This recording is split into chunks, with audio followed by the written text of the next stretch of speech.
The New Orleans apartment market continues to underwhelm. Occupancy is weak in most spots, and rent growth is minimal essentially across the board. Welcome to Apartment Market Dynamics from NPF Research. I'm Jay Parsons with your New Orleans update. New Orleans started off 2012 with some encouraging numbers, particularly on the demand side, but in the past two quarters, fundamentals have really flattened out. And that traces back to an economy that just isn't generating much progress. In Q3 2012, year-over-year job change registered in negative territory, down 300 jobs, basically flat, downsizing 0.1%. And among the nation's core 100 metros, New Orleans is one of just 13 to lose jobs in the past year. And that weak economic undercurrent is certainly hindering apartment occupancy growth. As of Q3, occupancy came in at just 92.8%, the 8th worst rate in the country. And you can see that after that nice bump back in Q1, 170 basis points, just not much progress since then. Occupancy up 300 basis points in Q3.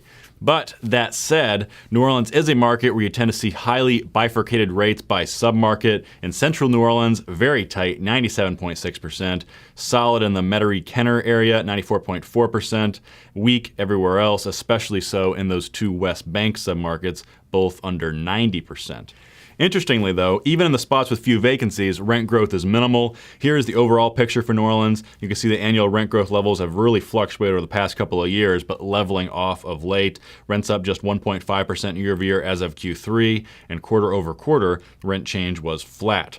By submarket, decent growth in Metairie-Kenner at 3.2% year over year, but nowhere else. Even central New Orleans, with very few vacancies over there, mustered up an increase of just 1.3% annually, and most other submarkets were in that range as well, except East New Orleans, which cut rents in the past year. And let's take a quick look at how New Orleans stacks up with other markets in the Gulf Coast region, and you can see that rent growth is pretty modest in all four of these metros, Birmingham, Jackson, Baton Rouge, as well as New Orleans.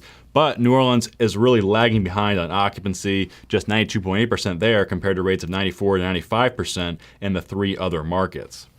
Looking ahead, New Orleans should continue to put up some lackluster numbers for its apartment market, but it wouldn't be surprising to see those rent growth numbers pick up in the top end of the market, particularly in the urban core area. So that wraps up for New Orleans. Until next time, for Apartment Market Dynamics and NPF Research, I'm Jay Parsons. Thank you for watching.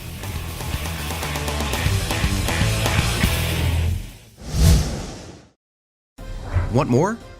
Go deeper with NPF Research's apartment market reports. From a national level, down to individual metros, to specific neighborhoods, NPF Research has been providing unparalleled apartment market intelligence to the multifamily industry for almost 5 decades. Learn more by contacting us at 877-284-4938 or visit www.npfresearch.com and click on Market Reports.